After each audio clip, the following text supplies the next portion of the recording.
Telefones infectados, dados vazados, fotos, vídeos e mensagens de texto disponíveis para leitura. E tudo isso causado por um espião que tem nome de uma figura mitológica e de uma constelação do hemisfério norte. Estamos falando dele, o Pegasus, um espião de celulares que existe há muito mais tempo que você imagina, mas voltou às manchetes nas últimas semanas e, claro, evidenciando o seu uso de uma maneira muito perigosa. Olá, meus amigos e minhas amigas do Tecmundo. Hoje vamos falar sobre o Spyware Pegasus, um vírus espião que é costumeiramente utilizado por governos autoritários para roubar informações e acompanhar a vida de jornalistas, ativistas e até políticos contrários. Você pode até pensar que isso não tem nada a ver com você e que você não pode ser afetado pelo Pegasus. Bom, sinto lhe dizer, mas isso pode ser uma falsa sensação de segurança e o Pegasus já deu as caras no Brasil. Ele virou notícia pela primeira vez em 2017. Segundo um relatório da empresa de segurança E7, ele foi descoberto enquanto era usado para espionar jornalistas, defensores dos direitos humanos e ativistas anticorrupção, ou seja, nada mudou. Na época, o Pegasus foi encontrado em 43 países e também no Brasil. O spyware, que é um vírus espião, é desenvolvido por uma empresa chamada Grupo NSO, de Israel. De acordo com o NSO, o Pegasus foi desenvolvido para ajudar governos e autoridades policiais a combater o terrorismo, a corrupção e até possíveis redes de pedofilia. Na verdade, até os dias de hoje, o grupo NSO afirma que este é o motivo da existência do Pegasus e que seu uso foi desvirtuado. Por outro lado, especialistas de segurança têm comentado que com governos autoritários usando seu software de maneira escusa, o grupo NSO tem alguma responsabilidade sim, principalmente porque a venda aconteceu e o grupo ganhou dinheiro em cima do uso. Se a gente pudesse resumir, seria algo como: olha só, nós estamos vendendo para você esta bela arma, mas se você atirar em algum inocente, a culpa não é nossa. Para voltar às manchetes, o Pegasus agora foi encontrado em uma nova lista de 50 mil números de telefones espionados, de acordo com a Anistia Internacional. Bom, hoje o Tecmundo trouxe o pesquisador de segurança Igor Rincon para trazer algumas informações mais técnicas para vocês. Talvez você se lembre do Igor, já que ele participou do nosso vídeo Hacker Aqui, como proteger o seu celular de ataques. Ao que é sabido, ao entrar em um smartphone, o Pegasus consegue acessar tudo, como se fosse outra pessoa mexendo no seu celular. E no final das contas, O Pegasus, assim como outros softwares maliciosos que a gente diz, né? Ele é um malware. Malware vem de malicious software, né? Então, basicamente, ele é um software, um programa de computador que é responsável por causar alguns malefícios no dispositivo que é atacado, seja um celular, seja um computador. No caso do Pegasus especificamente, ele está muito focado nos dispositivos iOS e nos dispositivos Androids. O malware, normalmente, ele vem com uma intenção associada a ele. Quando um criminoso, um fabricante de malware cria um malware especificamente, existem algumas intenções. Normalmente a intenção é trazer algum benefício financeiro para o atacante ou então fazer algum roubo de dados, de informações que pode ser usado ali de acordo com o interesse de quem desenvolveu, né? Quando a gente fala de malwares que infectam dispositivos especificamente, o impacto é muito amplo. Já que um software malicioso ele infectou ali um dispositivo, ele pode fazer o que bem ele quiser. Porque a gente está falando aí de um programa que tem controle de um celular, controle de um dispositivo. Então ele pode desde abrir uma câmera, por exemplo, abrir o áudio para fazer uma gravação do áudio na sala, ele pode, por exemplo, tirar print do celular, então pode, por exemplo, tirar print de conversa de WhatsApp, ele pode tirar print de conversa de Telegram, print de conversa de Signal, então ele pode fazer tudo ali que normalmente um usuário faz. Segundo o relatório do Citizen Lab, um laboratório interdisciplinar baseado na Escola Mankey de Assuntos Globais da Universidade de Toronto, no Canadá, o Pegasus costuma aparecer em países com registros duvidosos relacionados a comportamentos abusivos em matéria de direitos humanos pelos serviços da segurança. Na lista mais recente, o jornal britânico The Guardian afirma que os governos de 50 países estão usando o Pegasus, entre eles Marrocos, Azerbaijão e México. O spyware também já foi notado por aqui, mas o uso efetivo pelo governo ainda é uma questão que vamos tratar daqui a pouco. O Pegasus, assim como qualquer outro tipo de malware, ele precisa de um vetor de ataque que a gente fala. Os mais comuns são os próprios usuários. Quando você envia um SMS, envia um WhatsApp, envia um link por e-mail, e a pessoa clica ali e ela, de alguma forma, interage ali com algum programa, alguma coisa que instala no celular, e aí então faz ali a exploração de algumas vulnerabilidades conhecidas, né, que a gente coloca assim. O caso do Pegasus, ele é muito interessante porque ele não necessariamente precisa dessa interação do usuário para que consiga infectar o dispositivo ali. Se a gente for parar para analisar como essas coisas acontecem, assim, fundamentalmente falando, a gente vai encontrar a palavra bug, né? O que é um bug? Bug, basicamente, ali é um problema que existe num código, né? No caso ali, um código de um programa ou algo nesse sentido, que pode ser ou não um problema de segurança. Os mais comuns que a gente vê saindo no dia a dia, quando a gente vê aquelas pessoas falando assim, né? Atualizem o seu Android, atualizem o seu iPhone. Basicamente, esses bugs aí, normalmente eles causam algum problema de performance, algum problema que o celular trava, algum problema que causa um mau uso no celular. Esses bugs especificamente, eles não possuem tanta prioridade como um bug de segurança. Que um bug de segurança, o que ele pode possibilitar aí a um atacante é ter acesso ao celular. Existe um conceito que a gente chama, que é o conceito de bugs zero day, ou vulnerabilidade zero day, que basicamente algum grupo de pesquisadores ou alguma pessoa específica, ela encontra um bug em que a fabricante do Android, por exemplo, a fabricante do WhatsApp ou a fabricante do Facebook, não tem conhecimento. Portanto, se não tem conhecimento, não possui uma correção para essa vulnerabilidade específica. E o Pegasus, ele faz uso dessas zero days, né, que a gente conhece. Hoje em dia, as empresas como o Google, o Facebook, elas pagam para pesquisadores procurarem essas vulnerabilidades e reportar para elas. Só que existe um mercado paralelo a essas vulnerabilidades que são reportadas, que são empresas privadas ou governos que compram essas vulnerabilidades Zero Day para fazer uso, por exemplo, para casos como Pegasus, que basicamente é um software malicioso que tem ali no seu escopo de armamento ali essas vulnerabilidades Zero Day. Quando a gente fala de vulnerabilidades zero day, né, de dia zero, a gente tem um impacto maior, porque essas vulnerabilidades elas podem trazer ali para o atacante uma forma de não necessariamente precisar de uma interação do usuário. Então, por exemplo, a gente teve um caso aí alguns anos atrás, foi o caso do FaceTime, né, que ficou bem conhecido, em que os atacantes eles conseguiam ali, através de algumas ações ali com o celular da vítima, como a ligação, por exemplo, algo nesse sentido, fazer ali uma execução de um código malicioso, né? E isso não necessariamente precisava da interação do usuário. Às vezes era só uma ligação ou alguma coisa nesse sentido em que você conseguia ali realmente fazer o celular ali executar um código malicioso, né? Então existe uma classe de bugs de segurança específica que você consegue fazer o celular ter comportamentos maliciosos sem precisar ter interação do usuário. Isso é muito perigoso, porque como que o usuário ele vai ter uma consciência do comportamento inseguro dele, sendo que esse comportamento inseguro nem é necessário para que uma ação maléfica seja feita ali. Hoje o mundo é recheado de sistemas operacionais. A Apple, com o iOS, bate na tecla que é a fabricante com o sistema mais seguro do mundo. Já o Android, mais adotado pelos usuários de smartphones, costuma sofrer mais quando falamos em cybercrime. Mesmo assim, ambos podem ser atacados pelo Pegasus. Existe a diferença do que a gente conhece como CVEs, né? Que são basicamente as vulnerabilidades que eles exploram aí para conseguir ter esse acesso. Como a gente está falando de sistemas operacionais diferentes, o Android e o iOS são sistemas operacionais diferentes, a diferença é a diferença técnica, né? Em como você vai explorar esse sistema operacional para que você consiga fazer o malware rodar ali dentro. Um dos casos mais emblemáticos que o Pegasus foi usado aconteceu em 2018. O governo da Arábia Saudita teria usado o spyware para investigar e rastrear o jornalista Jamal Khashoggi, que acabou assassinado e esquartejado no consulado saudita em Istambul, na Turquia. Na época, o modus operandi de defesa do grupo NSO foi praticamente o mesmo de hoje, alegando que eles não têm qualquer relação com o uso do Pegasus para espionagem de jornalistas e políticos.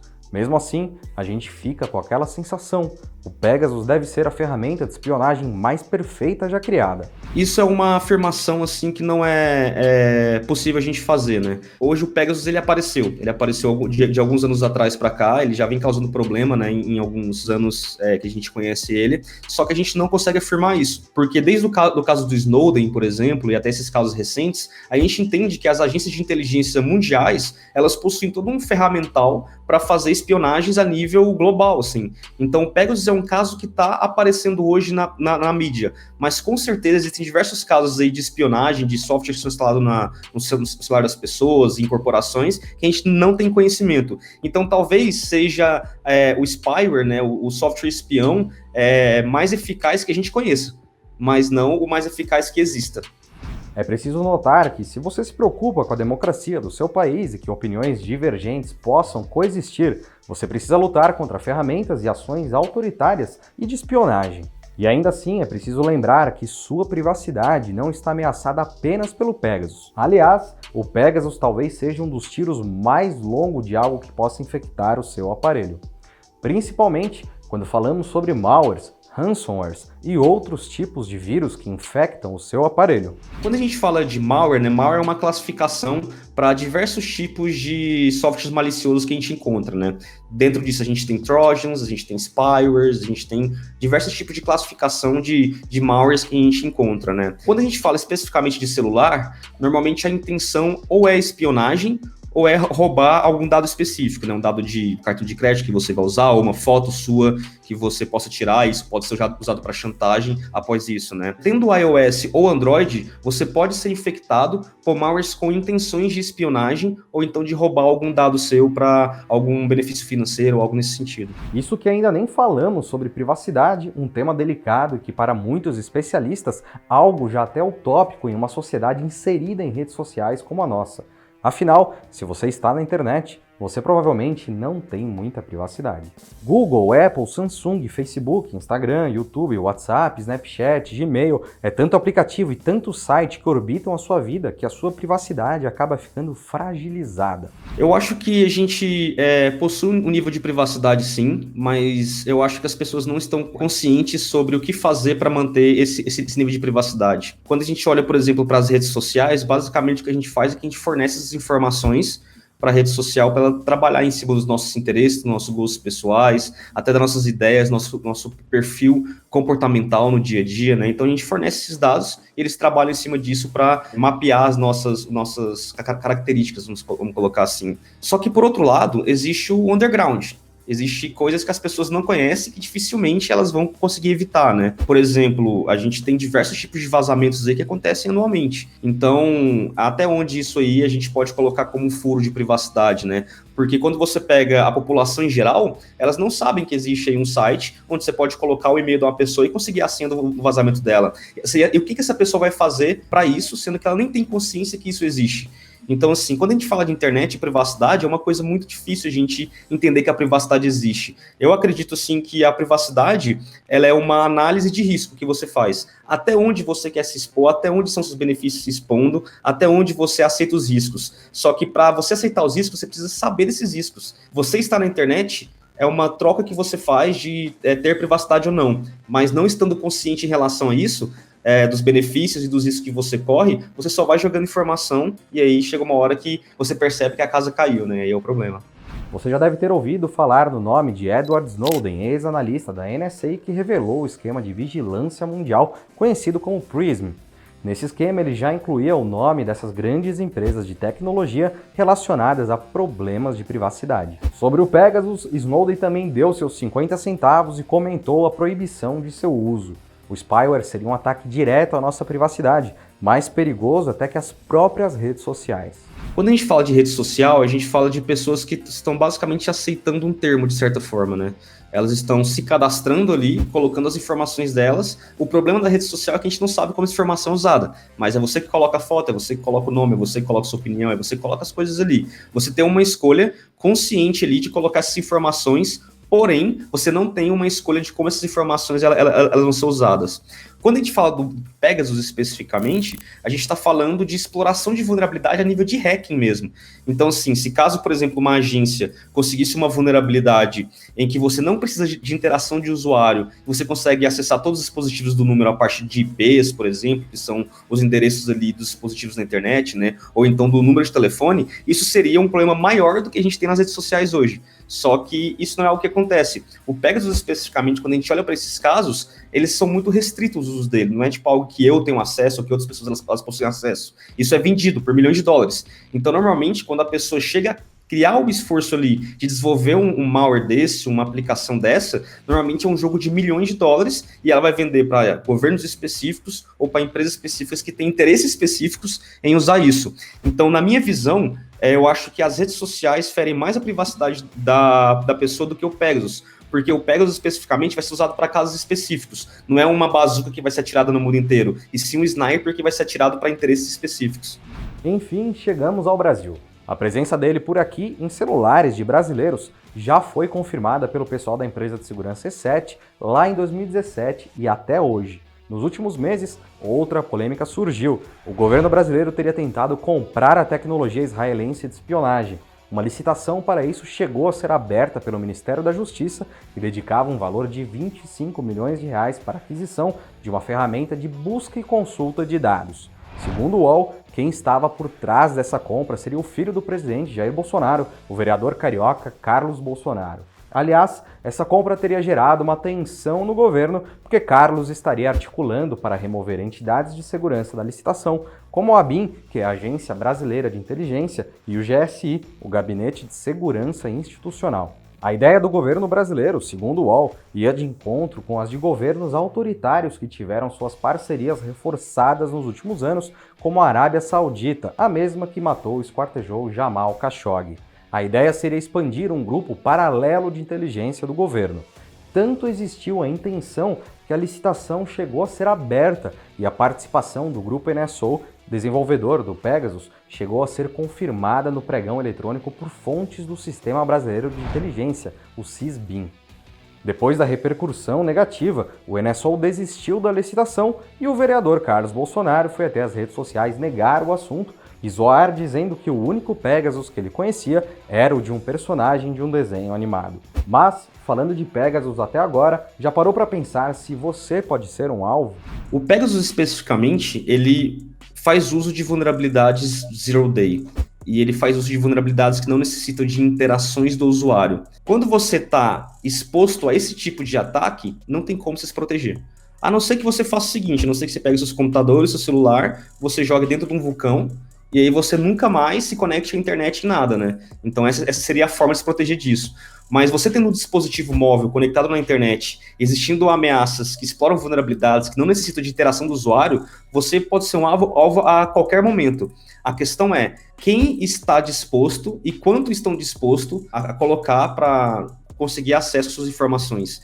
Então, assim, se você é uma pessoa de interesse de um governo, se você está num país e fazendo ações que interessam a algum governo e você está exposto a esse tipo de risco, você não tem nada o que fazer a não ser sumir, que é basicamente você pegar o seu celular, computador e jogar fora. Eu não estou aqui querendo vender o medo, mas tecnicamente falando, é muito difícil você prever que isso aconteça com você quando o nível técnico é tão excelente como no caso desses malwares que a gente vê por aí.